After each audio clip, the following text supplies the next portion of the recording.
Hello everyone, তো এই হচ্ছে আমার ভাত ভাজা। তো অনেক দিন বাদ বানালাম। তো অনেকেই জানো যেহেতু ভাত ভাজার রেসিপি, তো তাহলেও আমি একটুখানি শেয়ার করছি আমি যেভাবে বানাই। তো এই যে হচ্ছে ভাত ভাজার জন্য যা যা উপকরণ নেওয়ার নিয়ে নিয়েছি: দুটো ডিম, কাঁচা লঙ্কা, টমেটোর কুচি, ঢ্যাঁড়স কুচি, আর হচ্ছে পেঁয়াজ, আলু, বিনস কুচি, আর গাজর, আর ধনেপাতা। তো যাই হোক, কোনো প্ল্যান ছিল না জানো তো যে ভাত ভাজাটা করব। তো প্ল্যান ছাড়াই হঠাৎ করেই মনে হলো যে দুপুরের ভাত বেঁচে গেছিলো, যেহেতু রাত্রিবেলায় করেছিলাম, তো দুপুরের ভাত বেঁচে গেছিলো বলে আমি কি ভাবলাম যে একটু ভাত ভাজাই করে ফেলি। তো প্ল্যান করা থাকলে হয়তো এখন শীতকালে না অনেক রকম সবজি, মটরশুঁটি, তারপরে ফুলকপি, এইসবগুলো দিলেও খুব ভালো লাগে। তো বাড়িতে যা যা উপকরণ ছিল সেই সব দিয়েই করেছি। তো দেখো, ফার্স্টে ডিমটা আমি ভালো করে ভেজে নিচ্ছি। আর ভাত ভাজার মূল আকর্ষণ হচ্ছে ডিম। তো ডিম যত বেশি করে দেওয়া যায় তত ভালো লাগে। আর এই যে হচ্ছে দেখো, ডিমটা ভেজে তুলে নেওয়ার পর এবার পেঁয়াজ কুচিটা দিয়ে দেবো। তো দিয়ে এবার একটু ভেজে নিয়ে তারপরে আস্তে আস্তে সব সবজিগুলো তারপরে দিয়ে ভেজে নেব। তো একটা সময় ভীষণ প্রিয় ছিল, যখন স্কুলে পড়তাম তখন মাকে রাত্রে ভেজে যাওয়া ভাত মানেই মাকে বলা যে ভাত ভাজা খাবো। তো ভাত ভাজা খেয়ে অনেক প্রায় দিন স্কুলে যেতাম। আবার রাত্রে মাকে বলে রাখতাম বেশি করে চাল নিও, সকালবেলা যে ভাত ভাজা করে দেবে। তো এরকম ব্যাপার হয়েছে। তো অনেকবার এরকম স্কুলে খেয়ে গেছি।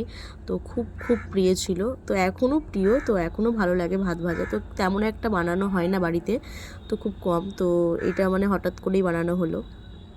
তো দেখো, সেই সবজিগুলো, পেঁয়াজটা দেওয়ার পর সবজিগুলো দিয়ে নুন হলুদটা দিয়ে এবার ঢেকে ঢেকে একটু ভেজে নেব, যেহেতু এগুলো একটু বড় ধরনের আলু টালু রয়েছে, এগুলো সেদ্ধ হতে টাইম লাগে, যার জন্য একটু ঢেকে ঢেকে ভেজে নেব। ভেজে নিয়ে তারপরে আমি ভাতগুলো দিয়ে দেবো। সবজিগুলো আমার ভালোভাবে সিদ্ধ হয়ে গেছে, তো বুঝতেই পারছো। তো এর মধ্যে দেখো, আমি যেই বেঁচে যাওয়া ভাতগুলো, সেই ভাতগুলো দিয়ে দিচ্ছি। তো দিয়ে এবার সবজির সঙ্গে ভাতগুলো ভালোভাবে মিশিয়ে নেব। তো মিশিয়ে নিয়ে তারপরে হচ্ছে এর মধ্যে না আমি তারপরে কোনো রকম হলুদ অ্যাড করিনি, কারণ সবজির মধ্যে নুন হলুদ দিয়েছিলাম। সেই হলুদ, নুন, তেল যা সবজিগুলো ভেজেছিলাম সেই তেলেতেই হয়ে গিয়েছিল। তো দেখো, ভালোভাবে সব মিশিয়ে নিয়েছি।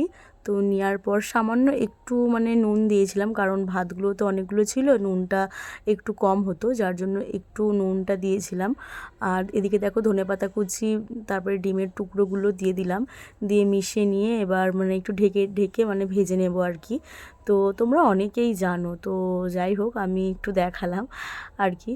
তো দেখো, এদিকে হচ্ছে ভাত ভাজাটা এরকমভাবে নেড়ে নিয়ে কমপ্লিট হয়ে গেছে। এর মধ্যে আমি একটু ভাজা মশলা দিয়ে দিলাম, যাতে টেস্টটা আরও ভালো আসে। তো দেখো, হয়ে গেছে। এবার নামিয়ে নেব। তো এই যে হচ্ছে এবার বেড়ে নিচ্ছি প্লেটে। তো তোমরা এখানে দেখতে পাবে হচ্ছে শশা কুচি। তো আমি প্লেটটা ডেকোরেট করবার জন্য শশা কুচিটা নিয়েছিলাম, কারণ রাত্রেবেলায় তো শশা কুচি ঠান্ডার মধ্যে খাইনি। তো রেখে দিয়েছিলাম ফ্রিজে, পরের দিন দুপুরে খেয়েছিলাম।